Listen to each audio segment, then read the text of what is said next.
There's a fatal mistake people make when they mistake silence for weakness. They assume that because a man doesn't raise his voice, he has no power.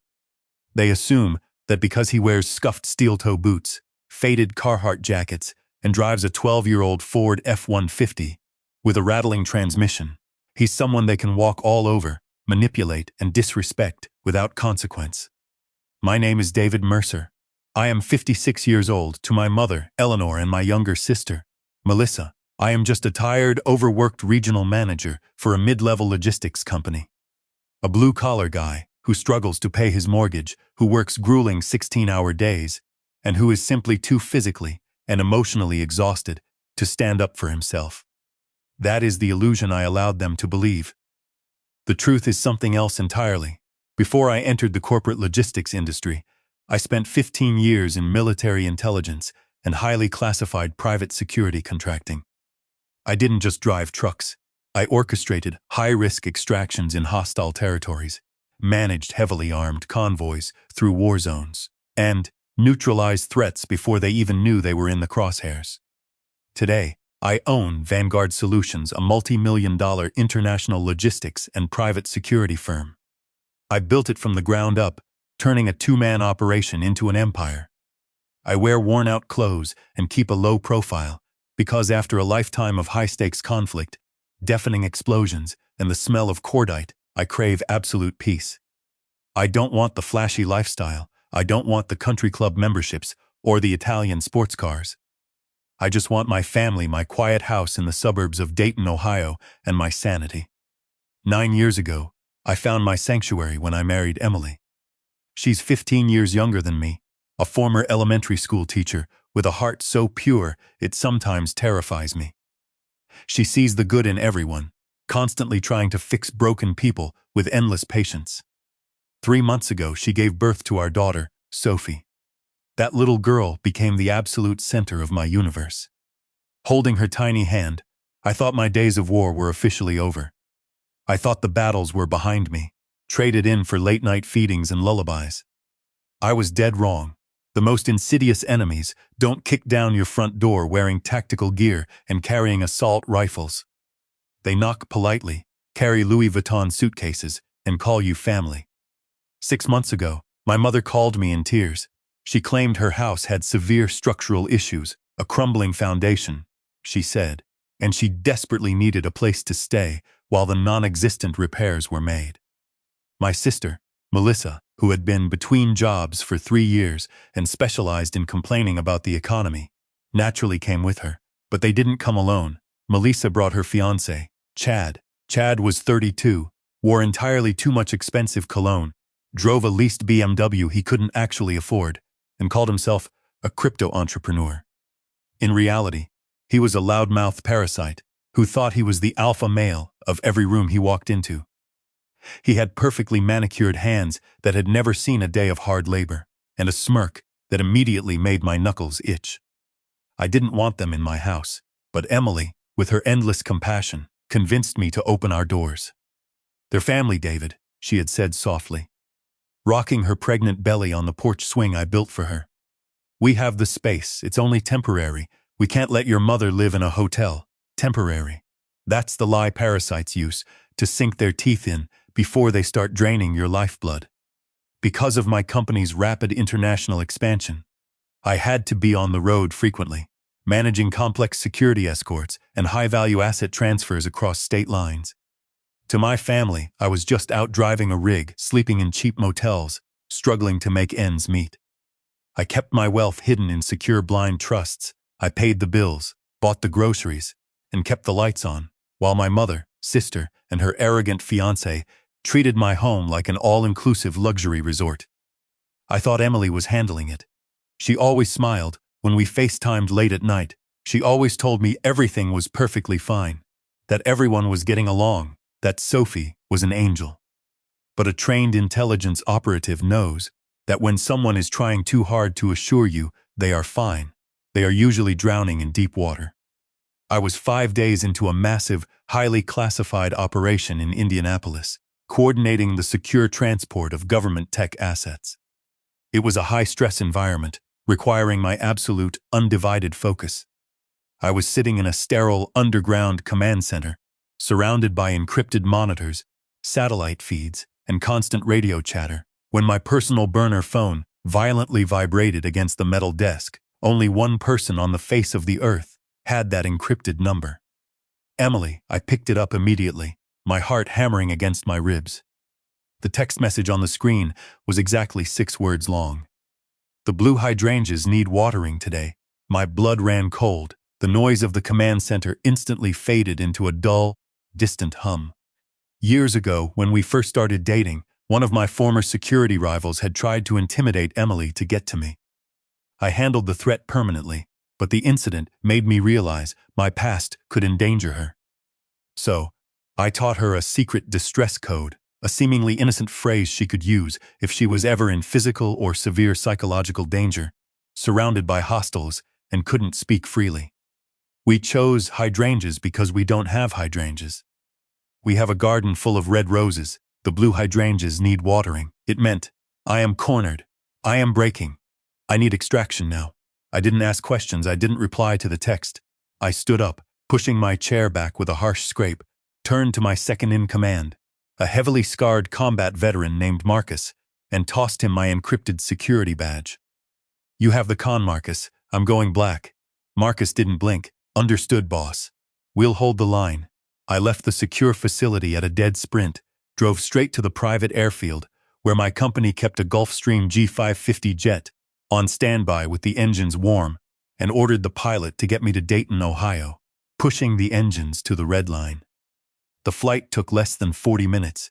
I kept my beaten-up Ford truck parked at the local municipal airport for exactly this kind of cover situation. I grabbed my keys, threw my tactical duffel bag into the passenger seat, and sped toward my quiet suburban neighborhood, breaking every speed limit law in the state. When I pulled into my driveway, the house looked quiet from the outside. Deceptively so. The porch light was off. The curtains were drawn. I unlocked the front door and stepped inside. My senses heightened, operating entirely on muscle memory, adrenaline, and years of urban warfare training. The smell hit me first: truffle oil, roasted garlic, and expensive imported cheese. Then the sound, the agonizing, breathless, terrifying screaming of my 3-month-old daughter. I moved silently down the hallway, keeping my back to the wall. I didn't announce my presence. I stopped at the edge of the kitchen, staying perfectly concealed in the shadows of the dining room. What I saw ignited a cold, calculated, murderous fury deep in my chest. Emily was standing by the stove. She looked like a ghost haunting her own kitchen. Dark, bruised circles sat heavily beneath her eyes. Her hair was matted to her forehead with cold sweat. She was holding a screaming, feverish Sophie tightly against her chest with one arm, desperately trying to stir a pot of cheap, gelatinous canned soup with the other. There was fresh baby spit up on the shoulder of her faded t-shirt.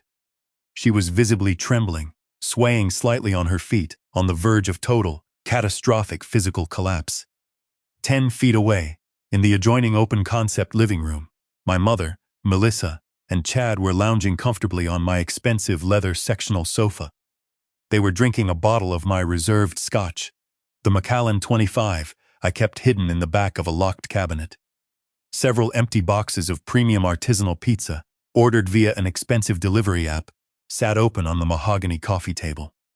They were staring intently at the massive television, laughing at a reality show, completely and intentionally ignoring the screaming baby and my exhausted, breaking wife. Melissa rolled her eyes, scrolling through her phone, annoyed by the noise. Emily, for God's sake, can you take her upstairs? I can barely hear the television. You're giving me a migraine. Emily flinched as if she had been struck. She's sick. Melissa, she has a fever. I just need to finish cooking this soup so I can eat something today. Well, figure it out, Chad interrupted, not even looking away from the glowing screen, swirling the amber liquid in his glass. Some of us are trying to relax. It's been a long day of networking. Put a pacifier in it. Chad hadn't worked a single day in his life since moving into my home. His idea of networking was arguing with teenagers on cryptocurrency forums. I stepped out of the shadows. The floorboards didn't make a single sound beneath my heavy work boots. Is that right, Chad? My voice was low, gravelly, and entirely devoid of any human emotion. It's the voice I use when negotiations have failed, and the safety is coming off. The three of them jumped violently. Melissa dropped her phone, the screen cracking against the floor. Chad spilled a few drops of my expensive scotch on his pristine white designer shirt. My mother clutched her chest, gasping for air. "David," my mother choked out, her eyes wide. You're home early. We didn't hear the truck pull up." Chad quickly recovered his arrogant, punchable smirk, standing up and puffing out his chest to reassert dominance.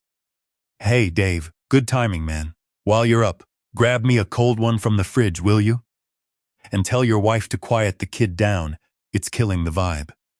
Every instinct, every year of brutal combat training, screamed at me to cross the room in 2 strides, grab Chad by his perfectly styled hair, smash his face into the granite countertop, and drag him out onto the lawn. I could have ended his pathetic existence right there. A quick, violent, highly efficient display of absolute dominance. But I looked at Emily. She was staring at me, silent tears streaming rapidly down her pale face, her eyes wide and pleading. If I unleashed hell right now, the violence would terrify her. And a tactical strike is useless without gathering full intelligence on the enemy's operations. I took a deep, controlled breath. I locked the monster back in its titanium cage. "Get your own damn beer, Chad," I said coldly, my eyes boring a hole straight through his skull. I walked past them, completely ignoring their indignant gasps and sputtering protests, and gently took Sophie from Emily's trembling arms. "I've got her," I whispered, kissing my wife's sweaty, feverish forehead. "Go upstairs, take a hot shower, rest. I have the perimeter." "David, I'm so sorry," she choked out, her voice breaking into a ragged sob. "I couldn't do it anymore. I tried. I really tried."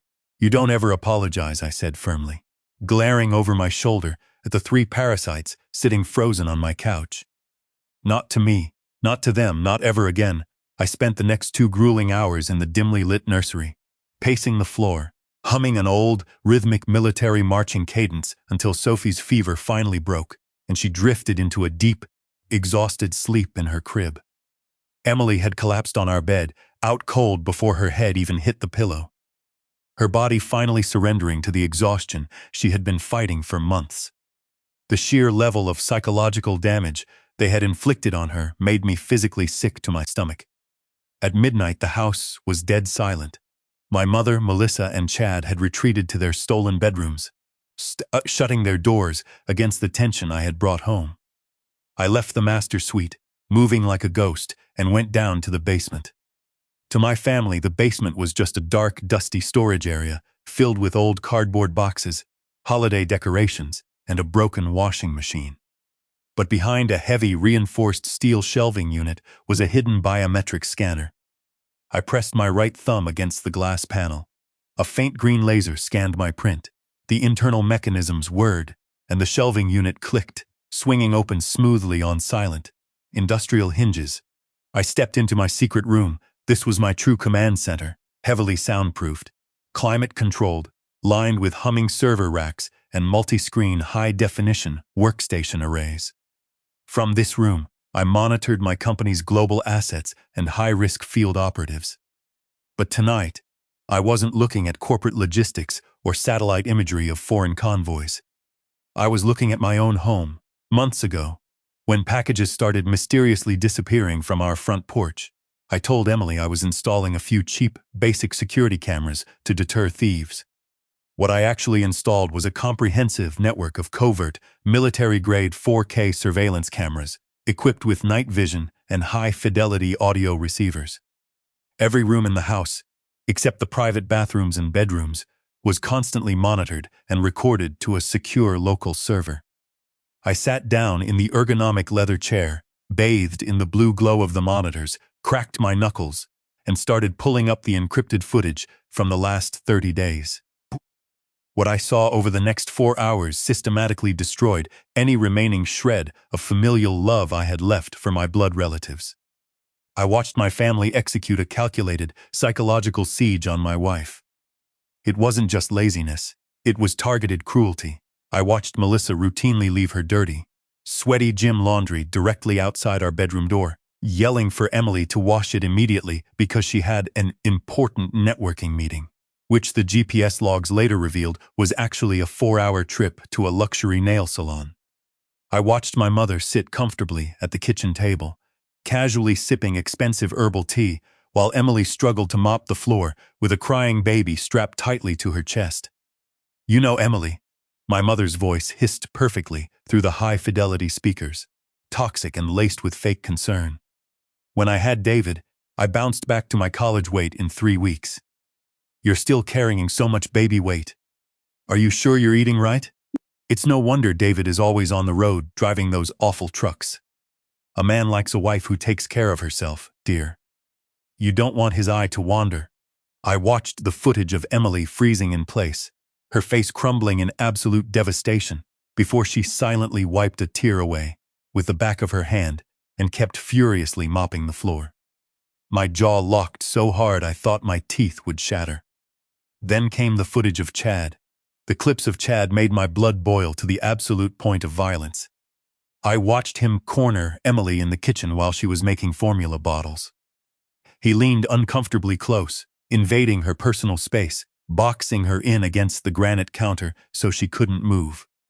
"You look really stressed out, Em," Chad slurred, clearly drunk on my liquor in the middle of a Tuesday afternoon. "Dave's never around. A pretty young girl like you needs a real man in the house. Someone who knows how to treat a woman. Good thing I'm here to keep an eye on things, while the old man is away playing truck driver."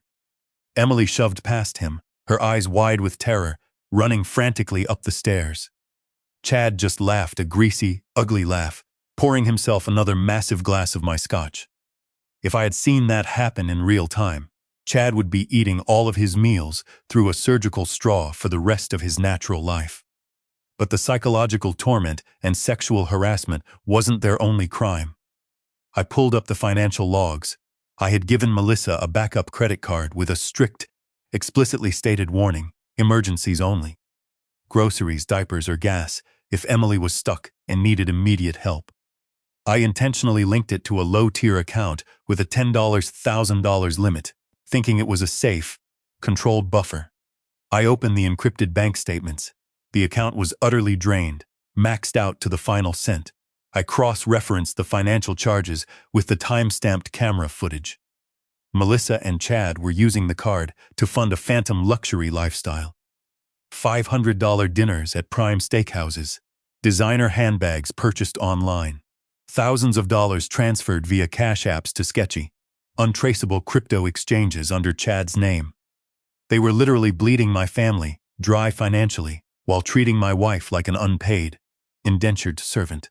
Around 3 a.m., my eyes burning from the screens, I found the fatal clip.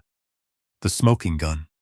It was from 2 days ago. My mother, Melissa, and Chad were sitting in the living room, whispering conspiratorially. "He's never going to throw us out," Melissa sneered, carelessly painting her nails on my expensive rug. "David's a weak, blue-collar loser. He hates conflict. He caves to family pressure. He always has. He doesn't have the spine to stand up to Mom. We just need to play the long game," Chad added, kicking his dirty shoes up on the coffee table. I talked to a lawyer buddy of mine at the gym. If Eleanor claims she's been paying rent in cash, she has established tenant rights. We pushed David to deed the house to Eleanor for tax purposes so he doesn't lose it if his crappy trucking company goes under. He's dumb enough to do it. Then, once the house is in Mom's name, we legally evict the whiny wife. David leaves with her, and the house is ours free and clear. My mother nodded slowly, a wicked smile spreading across her face. "Emily is driving a wedge between us anyway. She's manipulating him. It would be infinitely better for David if she was gone. We're doing him a favor, really." I paused the video. The glowing monitors illuminated the cold, hard, merciless realization on my face. They didn't just want a free ride. They wanted to steal my home, destroy my marriage, and throw the mother of my child out onto the street. They mistook my endless patience for submission. They mistook my strategic silence for cowardly surrender. They had absolutely no idea who they were dealing with. I didn't go to sleep that night. I opened a fresh, heavily encrypted digital file, titled it Retribution, and began meticulously compiling the evidence. I downloaded the high-def video clips and enhanced the audio. I traced the crypto wire transfers through international servers to prove Chad was committing felony wire fraud. I ran a deep-level, unauthorized background check on Chad through my company's intelligence network, bypassing standard civilian blocks. Turns out, Chad the crypto entrepreneur was actually Chad the con artist. He had 2 active felony warrants in Florida and Texas for writing bad checks, identity theft, and defrauding elderly investors out of their retirement funds. I leaned back in my heavy leather chair, the blue light reflecting dangerously in my eyes. I could have stormed upstairs and thrown them out onto the curb in the morning, but simply kicking them out wasn't enough. It was too easy. I needed to amputate them from my life completely. I needed to make an example of them so profound, so utterly devastating, that no one in my extended family would ever dare speak Emily's name without the utmost respect. For the next 2 excruciating weeks, I played their game. I told my mother I had been temporarily suspended from my logistics job without pay due to a massive shipping error that I was being blamed for. I dressed in my most worn-out, oil-stained clothes. I sat on the back porch, drinking cheap domestic beer, looking thoroughly defeated and broken. The transformation in their behavior was instantaneous and sickening. Once they truly believed the money was gone and I was a broken, useless man, their masks completely slipped off. Melissa stopped even pretending to look for work online. Chad started treating the house like he held the deed, even going so far as to park his leased BMW diagonally across the center of the driveway, forcing me to park my truck far down the street in the rain. My mother began openly criticizing Emily in front of me, testing the waters, poking the bear to see if I would defend her. I didn't. I just lowered my head, sighed heavily, and walked away, playing the pathetic, beaten-down husband perfectly. Emily was understandably confused and deeply hurt by my sudden passivity, but in the absolute sanctuary of our locked bedroom, under the cover of darkness, I whispered to her, "Trust me. Hold the line. The storm is coming, and it will wash them all away." She saw the cold, unyielding fire in my eyes and, trusting me completely, played her part flawlessly. The absolute climax of their staggering arrogance arrived when my mother joyfully announced she was hosting a massive family gathering at my house. It was designed as a dual celebration, her 79th birthday and the official, grand announcement of Melissa and Chad's engagement. They shamelessly invited over 50 relatives, aunts, uncles, cousins, everyone from across the state of Ohio. "David, since you're not working and basically just sitting around all day, you'll have plenty of time to set up the yard," Melissa ordered me one morning, not even bothering to look up from her phone. "And we need you to pay for the catering. Use your savings. Put it on a credit card. I don't care. It's Mom's special day. Don't be a selfish jerk, okay?" I mumbled, staring blankly at the floor. "I'll handle the catering." I did handle it. I called Vanguard Solutions headquarters. I ordered a specialized team of 8 of my top-tier, highly trained security operatives. I told them to wear crisp white catering shirts and black tactical slacks. Their operational objective: secure the perimeter, quietly lock down all exits, and stand by for my execution command. The day of the party arrived. The weather was crisp, clear, and deceptive. The backyard was filled with rented tables, expensive floral arrangements, and 50 members of my extended family. The air was thick with the smell of gourmet barbecue and the highly toxic hum of family gossip. I could feel the intensely judgmental stares of my relatives burning into my back. Melissa had spent the last 2 weeks calling everyone, carefully seeding her poisonous narrative. She had painted Emily as an unstable, lazy, gold-digging mother who neglected her child, and me as a pathetic financial failure who was aggressively dragging the family down into poverty. Relatives whispered behind their hands as I walked by. Aunt Barbara, the stern, incredibly wealthy matriarch of the family, whose opinion dictated family law and social standing, looked at me with deep, piercing disappointment. I wore a plain gray t-shirt and faded jeans. I stayed perfectly quiet. I let them eat my expensive food, drink my premium liquor, and bask in their false sense of superiority. By 6 p.m., the sun began to set, casting long shadows across the lawn. The crowd gathered in the massive open-concept living room and kitchen area for the highly anticipated toasts. Emily stood quietly, in the far corner, holding Sophie tightly against her chest, looking like she desperately wanted the floor to open up and swallow her. Melissa clinked her crystal champagne glass with a silver fork. The noisy room instantly fell silent. Melissa stood in the exact center of the room, her arm looped possessively through Chad's. She smiled broadly, radiating a sickening, fake humility. "Thank you all so much for coming," Melissa began, her voice dripping with artificial sweetness and rehearsed emotion. "Mom has sacrificed so much for this family over the years. She has been our rock, especially lately, when things have been incredibly difficult." She shot a pathetic, heavily condescending look directly at me and Emily. "Some people forget what family means. Some people become selfish, lazy, and completely ungrateful when they are asked to help." Aunt Barbara frowned deeply, her lips pressing into a thin line. The room grew uncomfortably, suffocatingly tense. "But Mom never gave up," Melissa continued, her voice rising theatrically. "And neither will Chad and I. In fact, Chad is the only real man stepping up to the plate right now. He's taking care of us. So, we've decided as a family that Mom deserves to live out her golden years in comfort, right here in this house. David has agreed it's the right thing to do since he can't afford it anyway. He's going to sign the house over to Mom." The entire room collectively gasped. Relatives exchanged wide-eyed, shocked glances. Emily looked at me, sheer panic flashing in her beautiful eyes. Chad puffed out his chest, stepping forward confidently, holding up a large glass of my stolen Macallan scotch. "That's right, folks. It's time the adults took charge here. Dave's had a rough run. He's a bit of a failure, but we're stepping in to clean up his massive mess. Cheers to the new patriarch of the family."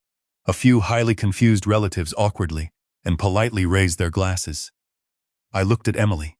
I gave her a single slow, reassuring nod. Extraction initiated, safety off. I stepped forward from the shadows. I didn't slouch anymore. I straightened my spine, letting my full height, broad shoulders, and imposing physical presence completely dominate the space. The exhausted, pathetic truck driver vanished into thin air. The tactical, lethal operator took his place. "No," I said. My voice wasn't loud, but it possessed a terrifying, commanding resonance that cut through the room, like a serrated combat blade. The temperature in the room seemed to instantaneously drop 10 degrees. Melissa blinked rapidly, her fake smile faltering, lowering her glass. "David, what are you doing? Shut up and don't make a scene," I said. "No," I repeated, walking slowly and deliberately toward the center of the room. I pulled my encrypted smartphone from my pocket and pressed a single pre-programmed button. Instantly, the 8 caterers stationed around the house moved in perfect, terrifying synchronization. The heavy steel deadbolts on the front doors, back doors, and patio sliders clicked shut simultaneously with a loud, final thud. The caterers folded their muscular arms, standing like immovable stone statues at every possible exit. The crowd murmured in genuine alarm. Aunt Barbara stood up from her chair. "David, what on earth is going on here?" "What's going on, Aunt Barbara?" I said, my voice echoing coldly off the high ceilings, "is a long overdue execution of the truth." I walked over to the 85-inch television, mounted on the stone wall. I plugged a secure, encrypted thumb drive into the side port. The massive screen flickered to life. For 6 agonizing months, I have listened to my mother and sister play the innocent victims. I addressed the room, my eyes locking dead onto Melissa, whose face was beginning to twitch with panic. I have watched them aggressively leech off my finances, psychologically abuse my wife, and attempt to legally steal my home. Today, you all get to see the unvarnished reality. I pressed play on the remote. The 4K hidden camera footage filled the massive screen.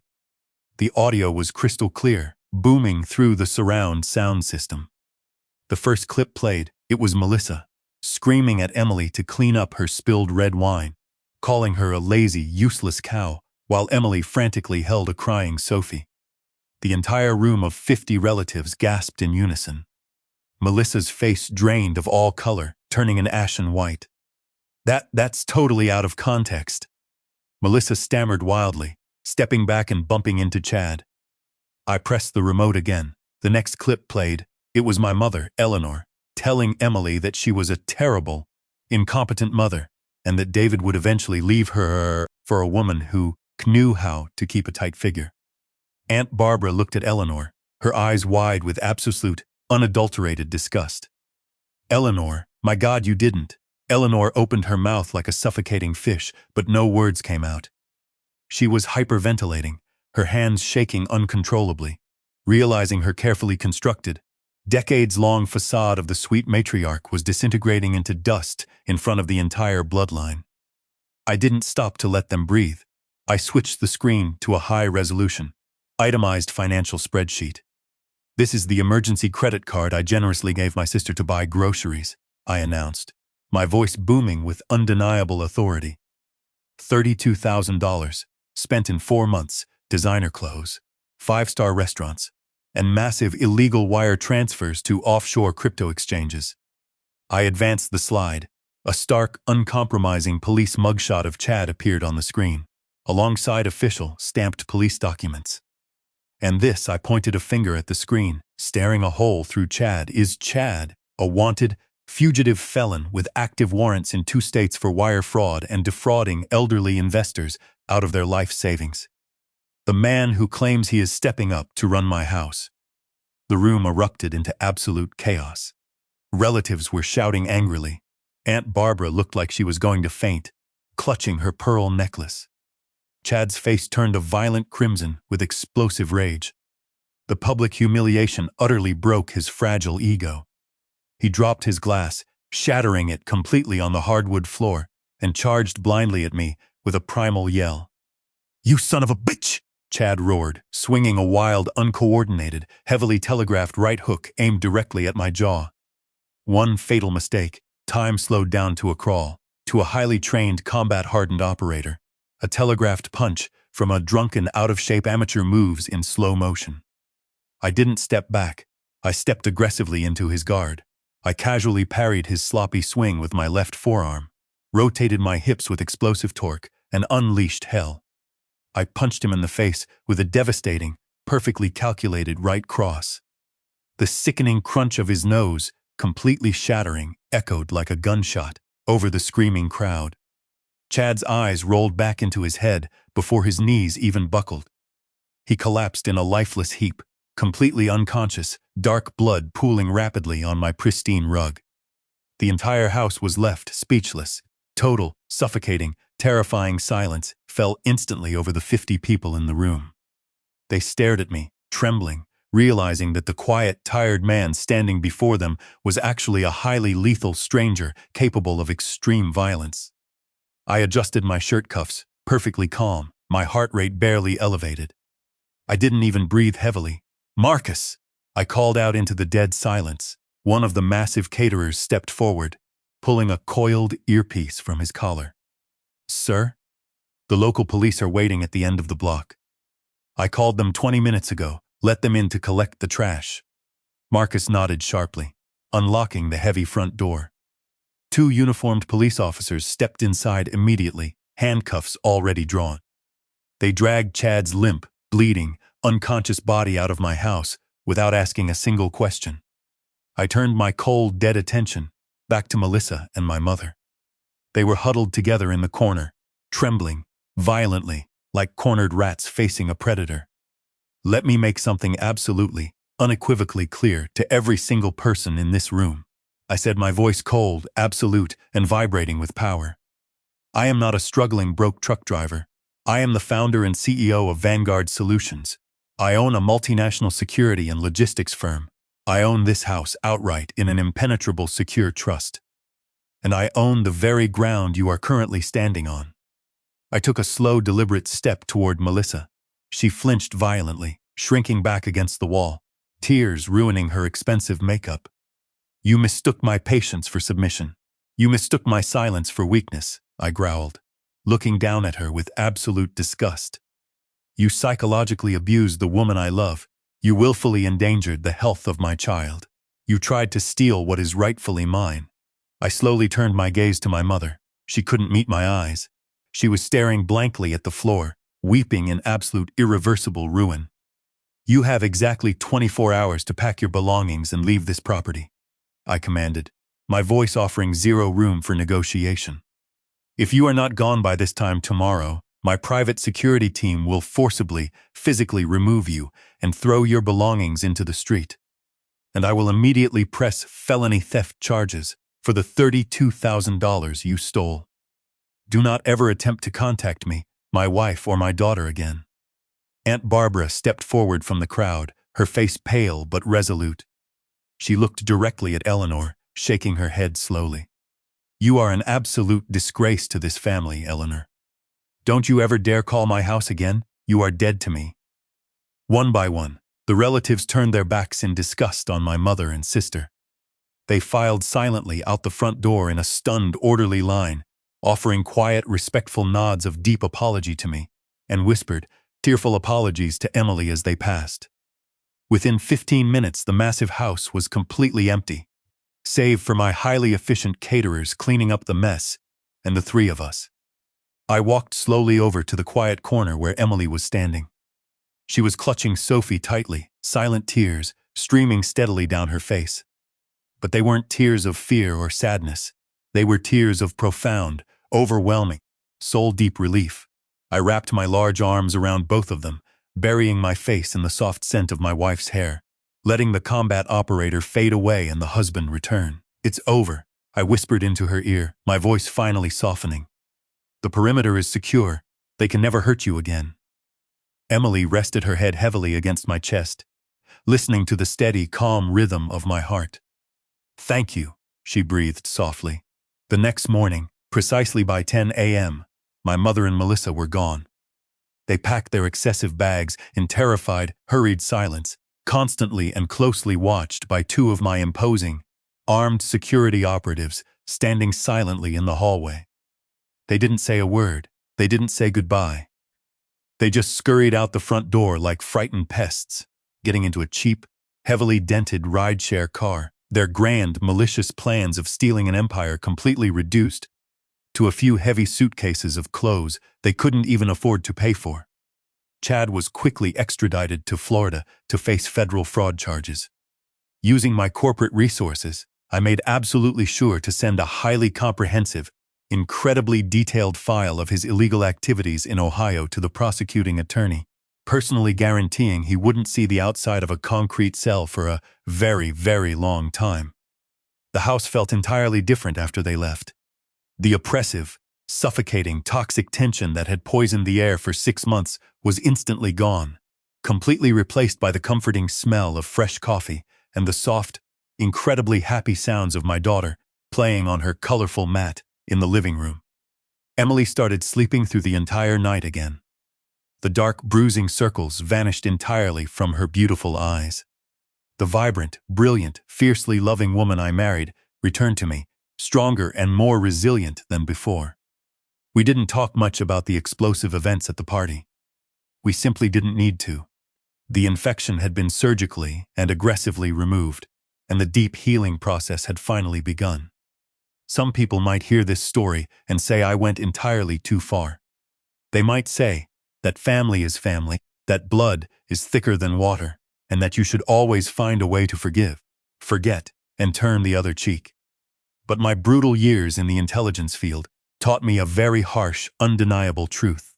Blood simply makes you related by a biological accident. True loyalty, mutual respect, and fierce protection are what actually make you family. A boundary is not a cruel punishment inflicted on others. A boundary is a necessary, protective fortress. You don't build a massive stone wall because you hate the people on the outside. You build a wall because you fiercely, passionately love the people on the inside and refuse to let them be harmed. I spent my entire adult life protecting high-value assets and VIPs across the globe, dodging bullets and navigating war zones. But the absolute most valuable asset I will ever protect, the only thing that truly matters, is the peace, safety, and happiness inside my own home. And if anyone, family or otherwise, ever tries to threaten that sacred peace again, well, the blue hydrangeas will always need watering. Thank you for listening to this story. If you've ever had to set a hard boundary to protect the ones you love, drop a comment below and share your experience. Don't forget to like and subscribe for more stories of justice.